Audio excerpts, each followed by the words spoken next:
The reason the brain is so difficult and so fascinating to study is because when you change one little thing, huge amounts of things change. So the brain is highly homeostatic, the fancy word a biologist would use to say that when you change something, there are lots of mechanisms to adapt and compensate for that change. Ask Different, the podcast by the Einstein Foundation. Welcome to the podcast. My name is Marie Röder and I'm your host today. Slowness in movement, a tremor, or stiffness and inflexibility. Those are some of the symptoms that people with Parkinson's disease can experience. With our aging society, Parkinson's disease is becoming more and more common. Millions of people worldwide are affected. Parkinson's disease is a multifaceted condition that demands innovative treatment approaches. Which is why I'm happy to have Professor Dr. Andrew Sharott here with me in the studio, whose area of research is exactly that, the treatment of Parkinson's with so-called deep brain stimulation. Andrew Sharott is a professor at the University of Oxford and an Einstein Berlin University Alliance Oxford Visiting Fellow. Welcome, Mr. Sharott. Thanks, Marie. It's great to be here. Mr. Sharott, today we want to understand what your research is all about and whether and when Parkinson's disease may be curable one day. But first, before we dive into all of that, can you give us some background on Parkinson's disease? What happens in the brain that causes those typical symptoms that I just talked about? So, as you said, Parkinson's disease is, quite a common disorder, particularly in the older age groups, plus 60. And so the disease is quite a slow, ongoing process over a long period of time. So before somebody notices they've got the symptoms of Parkinson's disease, there's already a degenerative process where neurons, so that's the cells in the brain that process and carry information, in various different parts of the older parts of the brain, start to degenerate. And so there are some symptoms while this is occurring. So particularly the neurons in the areas of the brain which deal with smell are some of the first to degenerate. And one of the things that can happen is people start to lose their sense of smell. But of course, they don't put it down to the disease necessarily. But then when people typically notice that something might be wrong is when the disease reaches a small group of neurons in a brain structure called the substantia nigra, which are particularly vulnerable to the disease process. And then what happens is once you lose around 80% of these neurons, the person will start to notice that they're having trouble moving, they're having trouble initiating movement, that their movement is slower, or in some cases that they develop the classic tremor, which most people will have seen. I guess what you're also asking is then what happens when this small group of neurons die? Well, these neurons are quite special. So they release a neurotransmitter called dopamine. So a neurotransmitter is something released by a neuron to other neurons, which changes the way that those neurons carry their messages.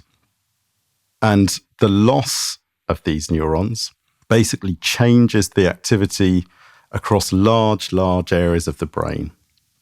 And that is what ultimately leads to the disease.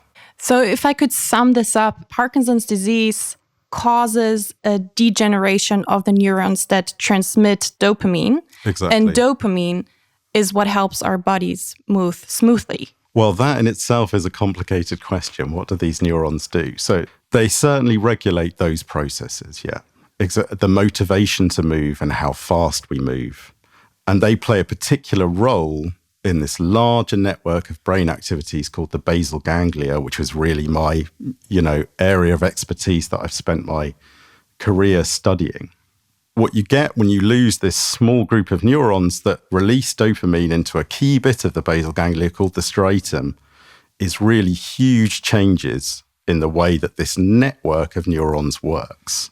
The reason the brain is so difficult and so fascinating to study is because when you change one little thing, huge amounts of things change.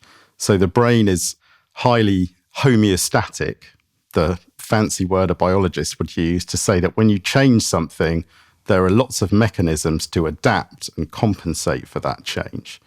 And so when you remove this crucial group of neurons, the network tries to adapt and compensate. Another one of the reasons that it takes so long for people to realize they have the disease, because the brain is very clever and it compensates, carries on working as well as it can, and then it reaches a critical period. And then these brain areas are no longer able to do their job properly. Let me ask you, what was it that sparked your interest in the study of Parkinson's and deep brain stimulation in the first place? So I actually came at Parkinson's from a kind of tangent. So what I was really interested in was two things. One was this network of brain areas called the basal ganglia, which I was just describing in the context of Parkinson's, but in the context of the healthy brain, the basal ganglia are crucial for both controlling movement and for learning which behaviors lead to good things and bad things, so rewards and punishments. And then on top of that, my other main interest was how the brain has these large electrical activities called, what we would call oscillations, but you might call brain waves. So if you've ever seen somebody with an EEG recording, so when we put electrodes on the top of the head and you can see the electrical activity that's happening under the skull. And one of the things that fascinated me was, what is it that these activities do? And when I started my PhD, there was a lot of controversy about whether they do anything, whether they're crucially important for organizing brain activity, and there was every opinion in between. So now let's look at the possible treatment, which one of them is deep brain stimulation, so-called DBS. Can you give us a very brief overlook of what DBS is? So the key method in DBS is that electrodes are implanted deep into the brain, and they are connected to a pacemaker-like device, a stimulator which is implanted in the patient's chest. And that stimulator then delivers pulses at very high frequency, so hundreds of times a second, to that deep brain structure. How does this help a patient that suffers from Parkinson's disease? Well, that is a very big question in my field, so I can tell you some of the ways we think it helps. So what it might do is it might decrease the neuronal activity at the stimulation site. So almost act like a lesion of the structure or destroying the structure without actually doing so. The other thing that it might do is, I've been talking about these large oscillations that are associated with Parkinson's disease. By putting in these high frequency pulses, we might break those up and return the brain to its normal function. Or indeed, there might be a pacemaker-like function where actually these high frequency pulses help that structure and targets around it to function normally by putting in the high frequency itself. And it might be that all of these things play a role in some way. But in some way, that in the Parkinsonian brain, what DBS does is it helps those brain areas to function normally again. And what role does AI play in the technology of DBS? Well, perhaps I could go back one step to the concept of closed-loop DBS, which is one of my own main interests. So the standard practice of DBS involves, as I said, you attach the electrodes in the brain to this pacemaker-like device and you deliver high-frequency pulses at 130 times a second. And it works remarkably well. It's been used to treat hundreds of thousands of people. And at its best, it's completely transformative. However, what people started to ask in the last kind of 5 or 10 years is, well, can you do this better? And so this is where we go back to this idea that you have these big oscillations or brain waves that you can detect, which tell you when they're present, when they're really big, that the disease symptoms are strong, or that the brain is in its diseased state. The idea of closed-loop stimulation in this context is that if you can record the strength of those big brain waves in real time, you could use them to just deliver stimulation at those times.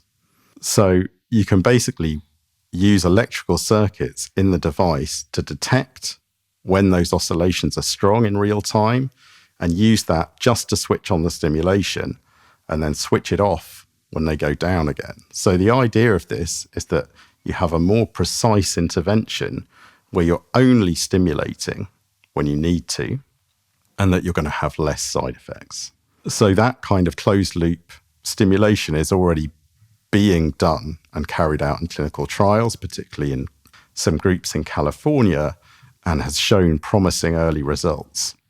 But what those systems use at the moment is a kind of relatively simple engineering approach, a bit like a thermostat in your house. Like when it's too hot, make it cooler. If it's too cold, make it hotter. It's a bit like that. So it's like a kind of fundamental engineering kind of control loop.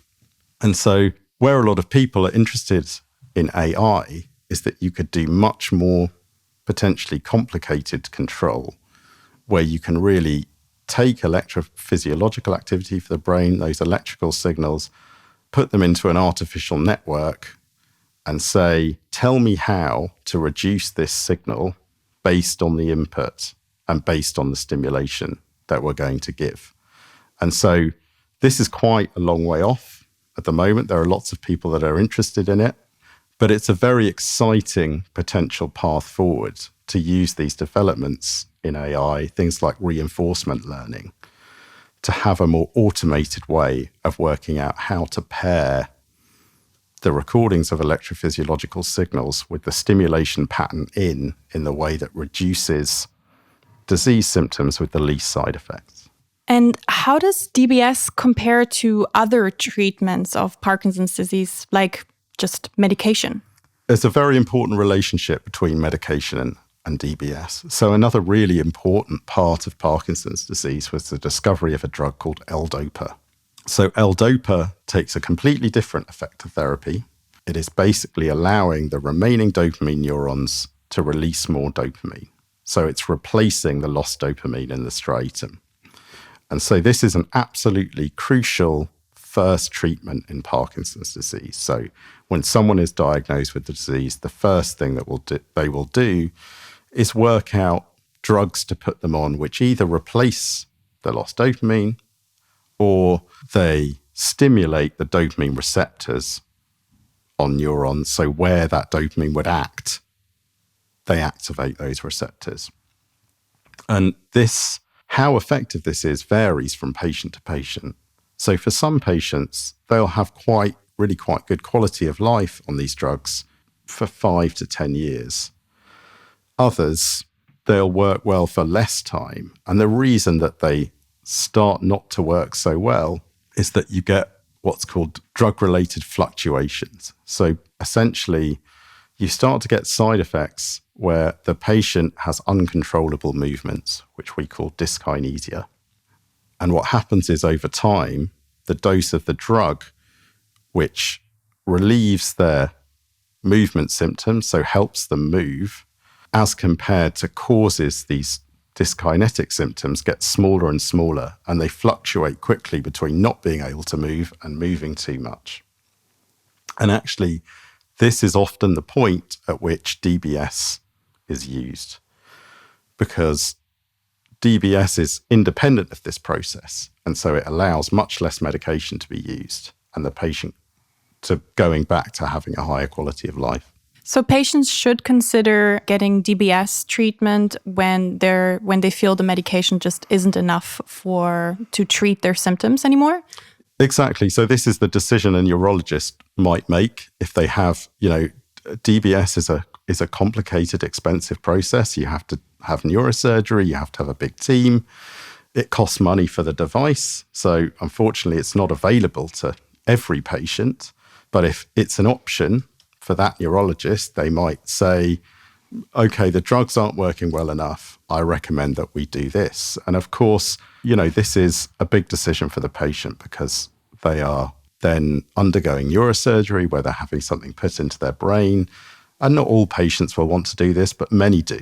And what improvements do patients experience once they did have DBS treatment? Their main improvements will be in their ability to initiate movement and to move at a more normal speed. So the two main symptoms of Parkinson's disease are akinesia, not being able to move, and bradykinesia, moving too slowly.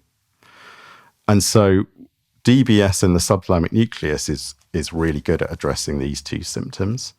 The third main symptom is tremor.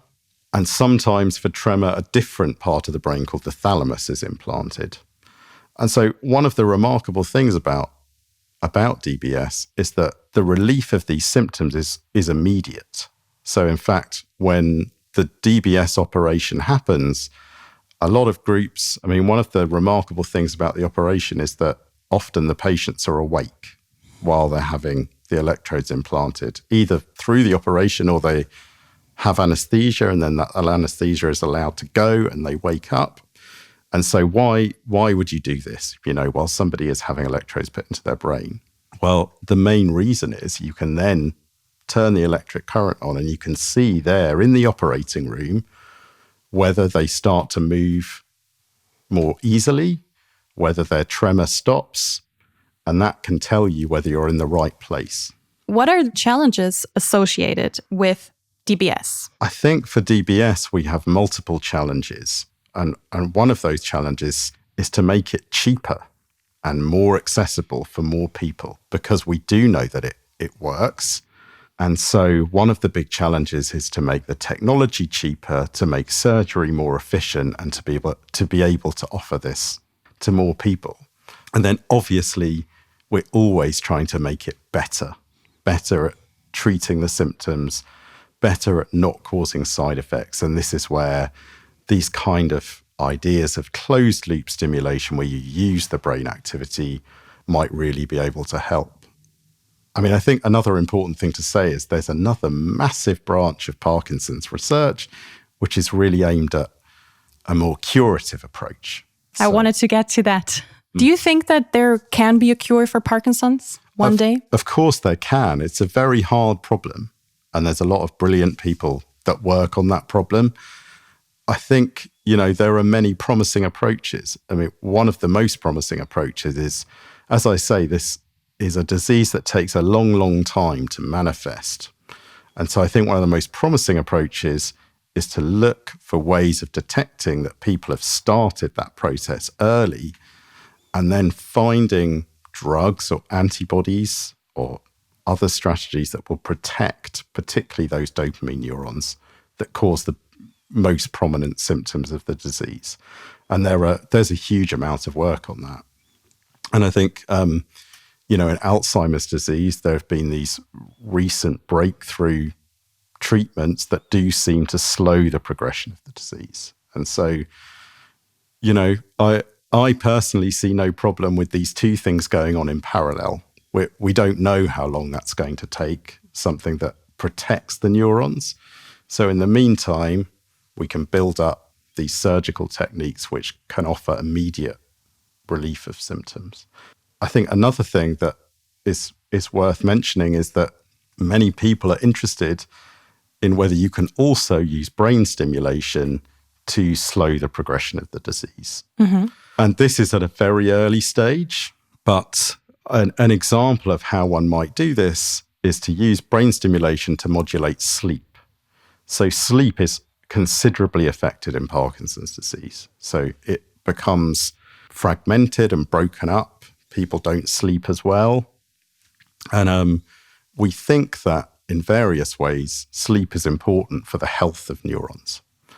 So one way that you could possibly use stimulation to affect the disease process itself is to improve sleep and therefore somewhat indirectly help to protect the brain from disease processes. We talked a lot about Parkinson's disease today. Are there other neurological conditions that could potentially benefit from DBS? I think the first thing to say is there already are other conditions that benefit from DBS. So there's a disease called essential tremor, where the really dominant symptom is a tremor. So that's treated quite well with DBS, as is another disease of movement called dystonia. So I think the first thing to say is it's already not just. Then when we talk about kind of future directions, there are two that I'm particularly interested in, as many other people are. One is diseases that would traditionally be called psychiatric. There are already quite a few teams around the world that use DBS to treat obsessive compulsive disorder. So these tend to be people who have really quite severe obsessive compulsive disorder, where they spend, half their day or more acting out their compulsions. And so that is already a successful treatment for many of these patients. And also in major depressive disorder, depression.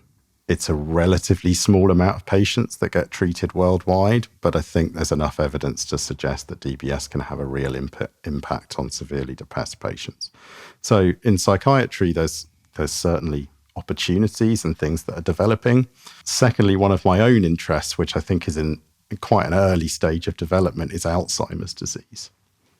And so if we go back to oscillations, the areas of the brain that are particularly responsible for memory, which are kind of at the side of your brain, it's called the temporal lobe, or you may have heard of a structure called the hippocampus, which is kind of the center of memory circuits. So there's much work over many years showing that these circuits really use big oscillations to organize the formation and retrieval of memories. And so for me, I've really looked at how you manipulate these big brainwaves, these big oscillations. This seems like a big opportunity where if you can really interact with these big oscillations, you might be able to enhance the way that people with Alzheimer's disease or dementia lay down and retrieve their memories. That's a really interesting outlook. Let me ask you my final question, which is, what is the point for you personally when you say in your research, okay, now I have reached my goal? I mean, I think as a neuroscientist, I have two main goals, which I don't think I'd ever say I'll reach the end of. I think one is to try and find a fundamental understanding of a given brain process, or at least a large advance in the understanding of how the brain does something. I think many neuroscientists would probably say that's a real goal. And that's hard because the brain is, is very complicated, highly dimensional system. And the other would really be to play a big role in bringing a new technology to the clinic, which is also a many-step process, which involves, not just this really interesting neuroscience that I've been talking about, but also it involves brilliant engineering. It involves how you design trials to show that your treatment is going to work or not, and all the regulation that comes with that. And so it's really, to achieve that kind of clinical impact involves a lot of people doing a lot of different things. And is neuroscience, and particularly clinical neuroscience, is definitely a team sport. It needs multiple people with many disciplines to try and achieve something. I wish you best of luck for that. Thank you so much for taking the time and giving us those interesting insights. Well, thanks a lot for having me. It's been great to talk. Thank you. And thank you for listening. Feel free to follow and rate our podcast. My name is Marie Röder, and we will be back soon with another episode. Ask Different, the podcast by the Einstein Foundation.